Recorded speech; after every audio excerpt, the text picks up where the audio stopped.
Bueno, entonces acá nos ponemos a pensar y dentro de reacciones químicas un ejemplo claro es la oxidación del clavo de hierro.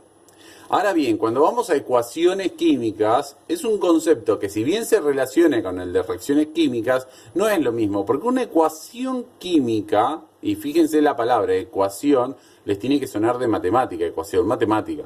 En este caso es ecuación química, es una descripción simbólica de una reacción química. Es una descripción simbólica de símbolos de una reacción química. Muestra las sustancias que reaccionan y las que se producen.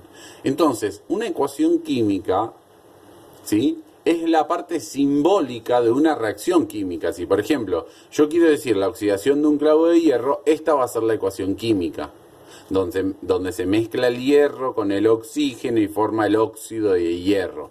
Y la simbolizo. Entonces, estas son las dos conceptos básicos para entender lo que sigue a continuación. Reacción química es lo que sucede en la realidad. Ecuación química es lo que yo escribo para que ustedes me entiendan de qué estoy hablando. Si yo miro esto y lo analizo, dice hierro más oxígeno, óxido de hierro. Por ende, ¿se oxidó quién? El hierro. Entonces, un ejemplo sería el clavo de hierro. Otro ejemplo sería una barra de hierro. Otro ejemplo sería cualquier material que tenga hierro y se oxide. Entonces esta va a ser la ecuación química. ¿Se entiende? Estos son los ejemplos de una y de otra. Ahora bien, para escribir esa ecuación química, vamos a tener las ecuaciones químicas, obviamente, donde algo A se mezcla más con algo B y se obtiene, esta flecha se obtiene o reaccionó, produciendo algo C más D. Estos son los reactivos, o sea, lo que está antes de la flecha son los reactivos, sustancias que se mezclan, se produce los productos que son lo que se obtiene. O sea que A y B, si se fijan, yo los mezclo y nunca obtengo A y B de este lado. ¿Por qué? Porque en la composición química y molecular esto se desarma, esas uniones químicas que ustedes vienen estudiando se desarman y se forman cosas nuevas. Porque si no, no es una ecuación química, sigo insistiendo con lo que hablé acá arriba. Si yo el agua la paso de estado líquido a estado sólido, lo único que hago es pasar de estado líquido a estado sólido, pero las moléculas de agua, H2O, siguen estando. Entonces sería A en A, no cambiaría en nada. En cambio nosotros estamos en la unidad donde todo cambia. A y B se combinan de tal forma, se mezclan de tal forma o se desarman de tal forma que producen dos cosas totalmente diferentes. En este caso, por ejemplo, tengo el hierro más el oxígeno y producen óxido de hierro. Ven que el hierro tiene características específicas, el oxígeno tiene características específicas, pero el óxido de hierro tiene otras características específicas. No es lo mismo esto que esto que esto. Por eso es una reacción química. Y lo peor es que no puedo volver para atrás. Una vez que yo produje el óxido de hierro, no puedo separarlo en hierro y en oxígeno. Cuidado con esas cositas que son detalles que los vamos a ir viendo, ¿sí?, durante toda esta unidad. Entonces arranquemos para acá.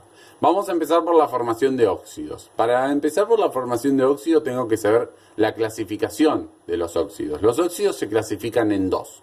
Por un lado voy a tener el óxido básico y el otro el óxido ácido. Esto es teoría. La clasificación es dependiendo si yo parto de un metal o de un no metal. Sepan y entiendan que yo estoy formando óxidos. Y óxidos nosotros en nuestra vida cotidiana escuchamos un montón de veces. Se oxidó tal cosa. Se oxidó tal cosa. Generalmente todo lo podemos asociar a metales. Pero no es cierto, porque cuando yo corto una manzana en dos, cuando yo pelo una banana, se oxida también eso. Y sin embargo, no se oxidan solamente los metales, sino que también se oxidan los no metales que componen a esa sustancia, ¿sí?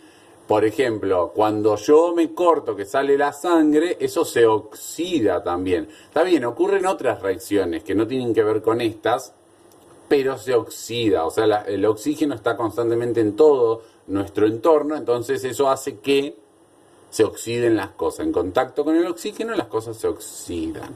Entonces, vamos a tener una clasificación dividida en dos. La clasificación de los óxidos se divide en dos. Si parto de un metal o si parto de un no metal. Si oxido un metal o si oxido un no metal. Si oxido un metal, al metal ese que tengo le voy a agregar oxígeno, obviamente, si no, no se puede oxidar. y eso me va a producir un óxido básico. Ahora, si parto de un no metal, al oxigenarlo, al agregarle oxígeno, eso va a formar un óxido ácido. Si se fijan estas ecuaciones que yo formé acá, y por qué digo ecuaciones, lo voy a relacionar con lo antes explicado. Miren esto. Acá tengo A, que sería el metal. B, que sería el oxígeno. Y acá me va a formar un óxido básico. Acá tengo C y D. Por ende, la reacción real sería A más B, y esto produce C. Esta sería la de la oxidación que nosotros vamos a ver ahora.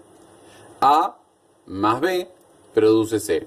A más B produce C. En este caso es A más B produce CD, o sea, en este caso produce dos cosas. En este caso que nosotros vamos a ver en óxidos, produce solamente una cosa, el óxido. Valga la aclaración en este tema. Entonces, ¿listo hasta acá? Esta es la estructura